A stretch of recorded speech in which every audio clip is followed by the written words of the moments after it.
Hello everybody, welcome to Basit Corner.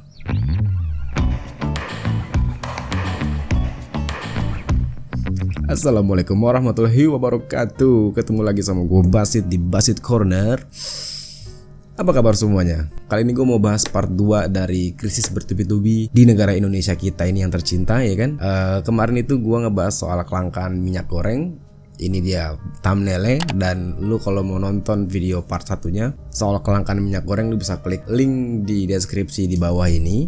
Oke, kali ini gue bakal ngebahas soal kenaikan harga BBM yang terkesan tiba-tiba dan cukup mencengangkan harganya. Sebenarnya alasan naiknya itu juga nggak terlalu konspirasi banget sih, biasa aja. Yang pertama, memang harga minyak dunia itu memang lagi naik, yang pertama. Terus yang kedua, imbas dari konflik antara Rusia dan Ukraina, yang dimana memang pasokan yang cukup besarnya itu dari Rusia itu di stop. Dan fun fact-nya, harga BBM yang rilis itu selalu di bawah keekonomiannya. Sekarang sebenarnya kalau lu beli bensin di Pertamina itu sebenarnya harganya 16.000. Tapi karena masih dapat subsidi sebenarnya itu jadi 12.500. Tapi kalau misalkan lu cek di Shell itu sekarang udah 16.000. Dan kenaikan ini cuma buat Pertamax doang ya. Nah, tapi bedanya sama negara tetangga kita, itu harga BBM mereka tuh masih bisa dipertahankan menggunakan harga lama. Malaysia itu ngasih harga yang RON 95 itu di harga 6.900 per liter. Dengan itu Malaysia jadi negara ke-11, urutan ke-11 dari atas, jadi negara termurah untuk jual BBM dan pertama di ASEAN. Dan dia tuh yang paling murah di Asia Tenggara. Kenapa bisa begitu? Karena pemerintahnya itu ngasih subsidi tuh besar-besaran buat masyarakatnya gitu. Jadi masyarakatnya tuh bisa nikmatin dengan harga murah. Dan ditambah memang soal PDB-nya atau produk domestik brutonya di sana memang jauh lebih tinggi dibanding Indonesia. Sebagai simulasi, di Malaysia itu per orangnya mereka tuh bisa beli 1.707 liter dengan uang satu kali gaji mereka gitu.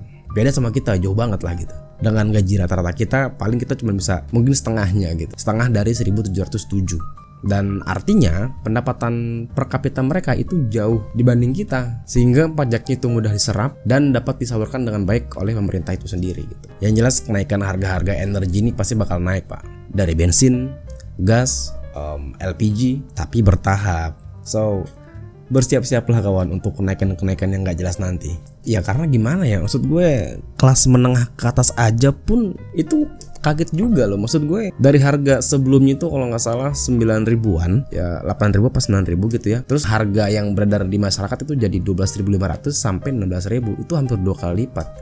Gimana gak kaget orang? Makanya banyak pengguna Pertamax yang pindah jadi beli ke Pertalite, karena Pertalite kan belum naik ya. Itu banyak yang pindah dari Pertamax ke Pertalite sebanyak 10-20%, sehingga ada pergeseran buyer, ada pergeseran konsumen lah gitu dari Pertamax ke Pertalite. Terus konflik yang terjadi di tengah-tengah masyarakat adalah orang-orang yang kelas ekonominya tuh menengah ke bawah gitu kan.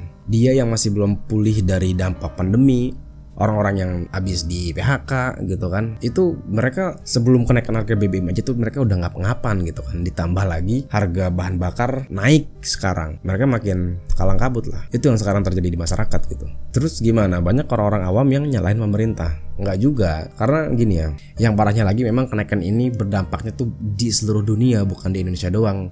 Balik ke materi yang tadi yang pertama, itu kan naiknya gara-gara harga minyak dunia memang lagi naik gitu kan, karena imbas ada konflik, ada hal-hal lain gitu. Dan jadi pemerintah pun gua rasa juga jadi serba salah gitu kan. Kalau gua nggak naikin harga BBM, kasihan masyarakat. Kalau gua kasih subsidi besar banget, lama-lama APBN-nya kepotong nggak jelas gitu kan. Menurut gua nyikapinnya itu adalah, kan gini ya, orang tuh kan kecewa karena ada ekspektasi ya. Maksud gue orang-orang kita ini juga harus banyak-banyak dapat informasi yang valid, sehingga pada saat dia berharap duluan nih untuk BBM jangan mahal-mahal gitu kan, karena and then pada saat harga BBM itu rilis mereka kaget and then demo gitu kan, and then kesel gitu. Makanya maksud gue coba cari berita yang valid, cari informasi yang valid, sehingga pada saat kita tahu harga yang dirilis dari pemerintah itu di bawah keekonomian, gue rasa sih kita bakal fine-fine aja untuk sesaat. Mungkin bisa, mungkin nggak apa-apa deh naik gitu kan, tapi paling nggak dari segi upah juga dinaikin juga gitu, sehingga ada stabilitas cash flow masyarakat gitu kan. Maksud gue oke nih, misalkan BBM naik nih gitu kan, tapi